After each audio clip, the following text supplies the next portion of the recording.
सुप्रभात बच्चों। हमारी पंचम सेमेस्टर की जो अगली कविता है रथ का टूटा हुआ पहिया, धर्मवीर भारती द्वारा रचित है। ये इसमें बताया गया है कि कोई भी व्यर्थ चीज़ है या कोई भी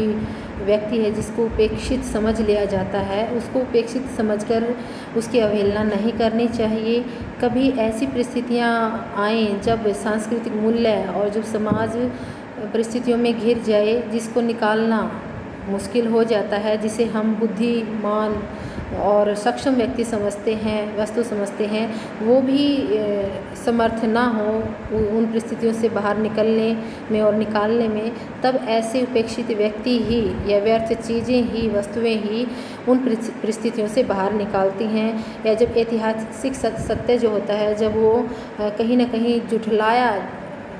जाता है या उसको जुटलाने की कोशिश की जाती है या उसको प्रमाणित करने के लिए हमें जब प्रमाण चाहिए होते हैं, तो ये उपेक्षित वस्तुएं और उपेक्षित व्यक्ति ही क्या करता है, हमें उससे उसका प्रमाण देता है, उसको प्रमाणित करता है कि हाँ ये वस्तु है और ये सत्य कभी घटित हुआ था, और समाज को उन परिस्थितियों से वो बाहर निकालता है। जैसे कहते हैं कि जो खोटा सिक्का और खोटा जो बेटा होता है या जो संतान होती है, तो वो मुश्किल की घड़ी में वही हमें हमारे साथ मिलते हैं और हमें बाहर निकालते हैं। तो ये बातें रथ का टूटा हुआ पहिया के माध्यम से कवि धर्मवीर भारती जी हमें बता रहे हैं। देखिए, मैं रथ का टूटा हुआ पहिया हूँ, लेकिन मुझे फेंको मत। क्या जाने इस दुरूह चक्रव्यूह में अक्षौहिणी सेनाओं को चुनौती देता हुआ कोई दुस्साहसी अभिमन्यु आकर घिर जाए, अपने पक्ष को असत्य जानते हुए भी, और बड़े बड़े महारथी अकेली निहत्थी आवाज़ को अपने ब्रह्मास्त्रों से कुचल देना चाहें, तब मैं रथ का टूटा हुआ पहिया उसके हाथों में ब्रह्मास्त्रों से लोहा ले सकता हूँ। पहले हम इसकी जो व्याख्या करने से पहले इसका प्रसंग कर लेते हैं कि जो प्रस्तुत पंक्तियां हैं वो हमारी हिंदी की पाठ्य पुस्तक समकालीन हिंदी कविता में संकलित रथ का टूटा हुआ पहिया से ली गई हैं, जिसके रचयिता धर्मवीर भारती जी हैं। इसमें यह आत्मकथात्मक शैली में लिखी गई है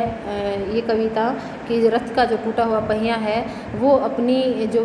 मन की बात है, दिल की बात है, और अपने आप को समाज के सामने बताता है कि किस तरह से कोई भी व्यर्थ व्यक्ति या वस्तु कभी भी क्या है फेंकना नहीं चाहिए, उसकी अवहेलना नहीं करनी चाहिए। इसी तरह से मुझे भी क्या है, भले ही मैं रथ का टूटा हुआ पहिया हूँ, मैं किसी काम नहीं आ सकता, लेकिन फिर भी मेरी अवहेलना मत करो। ये बात यहाँ पर रथ का टूटा हुआ पहिया कह रहा है, एक उपेक्षित व्यक्ति समाज को कह रहा है। उपेक्षित वस्तु या व्यक्ति का प्रतीक है ये रथ का टूटा हुआ पहिया। क्या कहता है, व्याख्या कर लेते हैं इसकी कि मैं रथ का टूटा हुआ पहिया हूँ। एक उपेक्षित व्यक्ति और रथ, या फिर यूँ कहें रथ का टूटा हुआ पहिया, अब कह रहा है कि मैं रथ का टूटा हुआ पहिया हूँ, हालांकि मैं किसी काम नहीं आ सकता, मेरा अब कोई उपयोगी नहीं हो सकता, लेकिन फिर भी मुझे व्यर्थ समझकर, उपेक्षित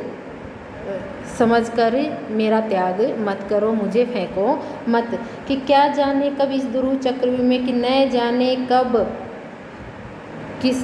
कोई दुरूह चक्र यानी जो षड्यंत्रों से रचा गया है, जो सामाजिक की क्या जाने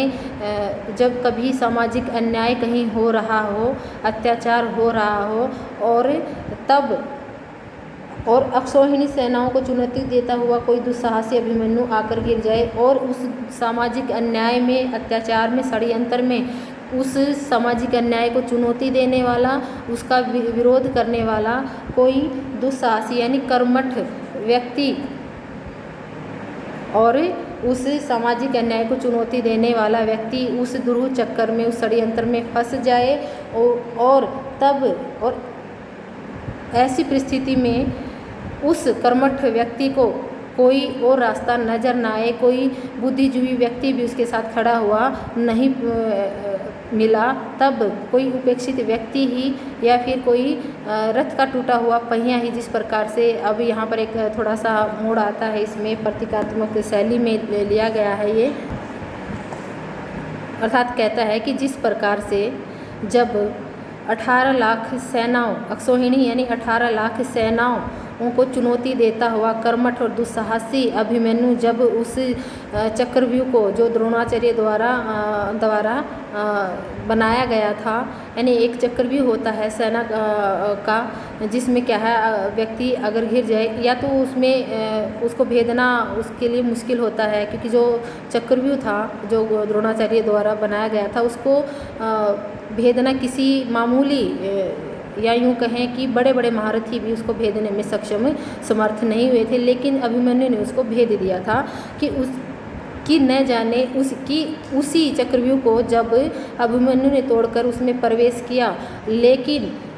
ऐसी परिस्थिति में जब उसने उस चक्रव्यूह को तोड़ा और उसके अंदर जब वो प्रवेश करता है तो बड़े बड़े महारथी थे वहाँ पर, भीष्म पितामह थे, गुरु द्रोणाचार्य जैसे थे, इतने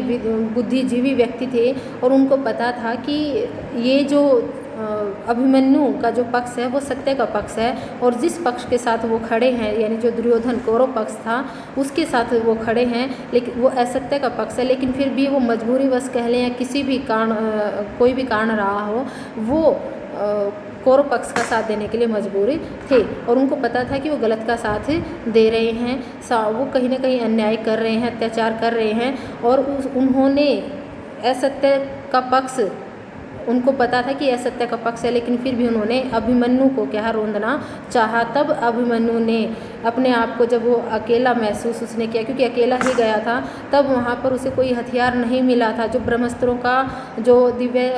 अस्त्रों का वहाँ पर उस आक्रमण किया जा रहा था अभिमन्यु पर, तब वो रथ का टूटा हुआ पहिया ही क्या उसका हथियार बना था। ये बात यहाँ पर मुख्य रूप से देखने योग्य है। इसके माध्यम से कवि ने बताया है कि कोई भी उपेक्षित व्यक्ति होता है उसको उपेक्षित समझकर उसको छोड़ना या त्यागना नहीं चाहिए। कोई भी वस्तु जो व्यर्थ होती है जिसका हम अनुपयोग समझकर क्या है त्याग कर देते हैं, उसको अनुपयोगी समझकर क्या है हमें त्याग नहीं करना चाहिए। जिस प्रकार से वो रथ का टूटा हुआ पहिया अर्जुन के पुत्र अभिमन्यु का हथियार बन गया था, उसने उन ब्रह्मास्त्रों का सामना किया था, उसी प्रकार से जो उपेक्षित व्यक्ति है वो भी जब सांस्कृतिक मूल्य जब संकट में आते हैं, जब उन पर क्या है मुसीबत आती है या जब उनका ह्रास हो रहा होता है, तब ये उपेक्षित वस्तुएं, उपेक्षित व्यक्ति ही उसकी सुरक्षा करते हैं या फिर उस सामाजिक अन्याय का वो विरोध करते हैं। ये बात यहाँ पर ये कवि पंक्तियाँ कह रही हैं।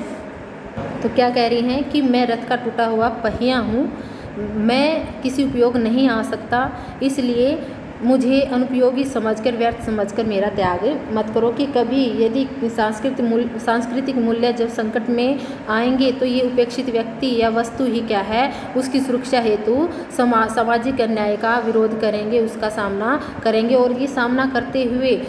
क्या है उनकी सुरक्षा करेंगे। और लेकिन ऐसे में जब सांस्कृतिक मूल्य संकट में आते हैं तो बड़े बड़े बुद्धिजीवी व्यक्ति भी क्या है उनकी सुरक्षा हेतु विरोध नहीं करते हैं, विद्रोह का सवाल नहीं उठाते हैं, लेकिन ये उपेक्षित व्यक्ति ही जो क्या है समाज के नज़रों में उपेक्षित होते हैं, किसी लायक नहीं होते, यही उसके प्रति आवाज़ उठाते हैं। जिस प्रकार से अभिमन्यु को ब्रह्मास्त्रों का सामना करने के लिए रथ के टूटे हुए पहिए का सहारा लेना पड़ा था, लेकिन बड़े बड़े महारथियों ने भी क्या है उस निर्बल असहाय, निर्बल तो नहीं कहेंगे यानी असहाय और अकेली आवाज़ को दबाना चाहा था। तब ये रथ का टूटा हुआ पहिया ही क्या है उसका एकमात्र हथियार बना था।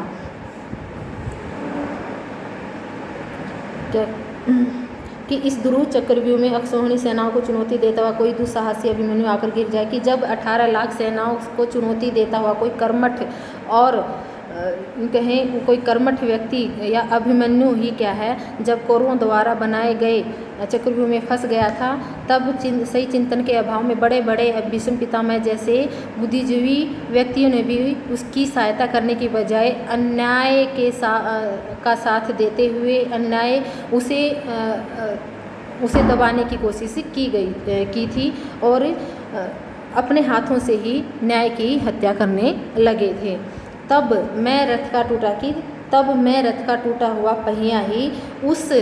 निहत्थे अभिमन्यु के हाथों में जाकर ब्रह्मास्त्रों का सामना करने में सक्षम हुआ था, इसलिए मुझे फेंको मत। अब हम विशेष देख लेते हैं कि जो रथ का टूटा हुआ पहिया है यहाँ प्रतीक है किसका, उपेक्षित व्यक्ति का, वस्तु का। और जो दुर्हु चक्रव्यूह है वो सामाजिक अन्याय का, और अभिमन्यु जो है वो एक कर्मठ साहसी व्यक्ति का प्रतीक है। तो भाषा क्या है, सहज सरल है, तत्सम शब्दावली का प्रयोग हुआ है इसमें, बड़े बड़े में पुनरुक्ति प्रकाश अलंकार है,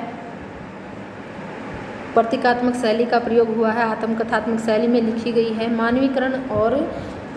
अनुप्रास अलंकार देखें, जैसे लोहा लेस में अनुप्रास अलंकार है यहाँ पर।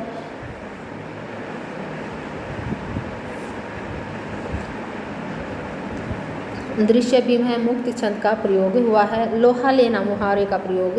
हुआ है। आगे देखें, मैं रथ का टूटा हुआ पहिया हूँ लेकिन मुझे फेंको मत, इतिहासों की सामूहिक गति सहसा झूठी पड़ जाने पर क्या जाने सच्चाई टूटे हुए पहियों का आश्रय ले। आगे कवि कहते हैं किसके, यानी एक रथ के टूटा हुआ पहिए के माध्यम से, कि हालांकि आज का जो समय है, स्थान है,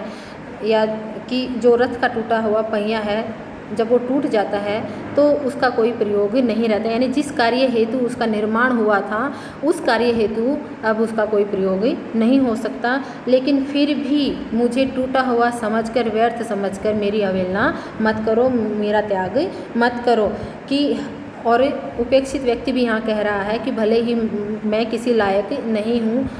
लेकिन मुझे उपेक्षित समझकर समाज द्वारा मेरा त्याग नहीं करना चाहिए। और कभी ऐसा होगा, आगे कहते हैं कि इतिहासों की सामूहिक गति सहसा झूठी पड़ जाने पर कि यदि कभी ऐसा हुआ कि जो सत्य घटित हुआ है, कि जो इतिहास जो प्रमाणित हो चुका है, लेकिन समय की गर्त जब उस पर चढ़ जाती है तो आने वाली या जो पीढ़ी है उस बीते हुए अतीत को, जो बीता हुआ कल है या जो अतीत है, जो घटा था वास्तविक रूप से वो ऐसा हुआ था, लेकिन समय की गर्त के कारण उससे सही मानना और सत्य मानना उनके लिए या तो यूँ कहें कि मानते ही नहीं हैं, या फिर कहीं ना कहीं समय की गर्त का उस पर जम जाने पर, धूल जम जाने के कारण वो उसे मानने के लिए तैयार नहीं होते। तब ऐसी परिस्थितियों में मैं रथ का टूटा हुआ पहिया ही उस इतिहास के सत्य को प्रमाणित करूँगा। ये बात यहाँ पर वो कह रहे हैं कि क्या कहते हैं कि इस इतिहासों की सामूहिक गति सहसा झूठी पड़ जाने पर क्या जाने सच्चाई टूटे हुए पहियों का आश्रय ले। कि जो समाज है जिसको हमें एक नई दिशा की ओर ले जाना चाहते हैं, नव निर्माण का जो हम कार्य संपन्न करना चाहते हैं, कि नव निर्माण का कार्य जो पुराने सांस्कृतिक मूल्य हैं उनके बिना वो अधूरा हो सकता है। देखो, जो रूढ़ियाँ हैं उनको आप त्यागो, जो कुरीतियाँ हैं उनको त्यागो, लेकिन जो परंपराएं हैं, जो हमें क्या है, जो हमारे संस्कार हैं, जो सांस्कृतिक मूल्य हैं, उनको त्याग कर हम नव निर्माण नहीं कर सकते। वो हमारे सांस्कृतिक मूल्यों से जो परंपराएं चली आ रही हैं, जो हमारे मूल्य हैं, उसके आधार पर ही, उसके सहारे ही हम नव निर्माण कर सकते हैं। और ये पुराने मूल्य ही क्या है, नव निर्माण में सहायक सिद्ध हो सकते हैं। इसलिए पुराना जानकर नव निर्माण की ओर जब हम बढ़ते हैं तो पुराने को हमें त्यागना नहीं चाहिए, हमें उन्हें व्यर्थ नहीं मानना चाहिए। तो उनका भी हमें संग्रह करके सुरक्षित रखना चाहिए। तो इसलिए कि जब अचानक से इतिहास की दृष्टि से जो सच्ची घटनाएं हैं, सच्ची माने जाने वाली बातें हैं, वो कभी झूठी जानी जाएंगी या झूठा उनको ठहराया जाएगा, तब मैं रथ का टूटा हुआ पहिया ही या उपेक्षित और व्यर्थ समझे जाने वाला व्यक्ति या वस्तु ही उसकी सच्चाई को प्रमाणित करेंगे, उसका सहारा बनेंगे, उसकी सच्चाई को, उस ऐतिहासिक सच्चाई को उद्घाटित करेंगे। ये बात यहाँ पर ये पंक्तियाँ कह रही हैं कि जो समाज का शोषित वर्ग है वही क्या है, अन्याय का विरोध कर सकता है, क्योंकि विरोध वही कर सकता है जिसने उसको सहा है। जिसने सहा ही नहीं, जो उपेक्षित ही नहीं है, वो उस पीड़ा को नहीं जानेगा, और पीड़ा को नहीं जानेगा तो वो विद्रोह का सवाल वो नहीं उठा सकता। तो इसलिए जो व्यर्थ वस्तुएं हैं, उपेक्षित व्यक्ति हैं, उनको उपेक्षित समझकर समाज से उन्हें निकालना नहीं चाहिए, उनका बहिष्कार नहीं करना चाहिए। उनको स्थान देना चाहिए, क्योंकि समय पड़ने पर परिस्थितियाँ जब भी प्रतिकूल होती हैं तो उपेक्षित वस्तु या उपेक्षित व्यक्ति ही क्या है, समाज के लिए उपयोगी सिद्ध होता है। ये बात यहाँ पर ये कविता कह रही है। विशेष वही रहेगा कि उपेक्षित वर्ग या उपेक्षित या पुराने मूल्यों पर क्या है को महत्व दिया गया है। इसमें भाषा सहज सरल है, भावानुकूल है और रथ का पहिया जो है उसका मानवीकरण हुआ है। यहाँ पर प्रतीकात्मक शैली, आत्मकथात्मक शैली है और दृश्य बिंब और मुक्ति छंद का प्रयोग हुआ है। प्रसाद गुण सर्वत्र हमें दिखाई दे रहा है। ये थी आपकी रथ का टूटा हुआ पहिया। इसके प्रश्न उत्तर आपको समझ आ जाएंगे। जैसे प्रश्न आप सुनोगे तो उत्तर आपको इसमें मिल ही गए हैं। धन्यवाद।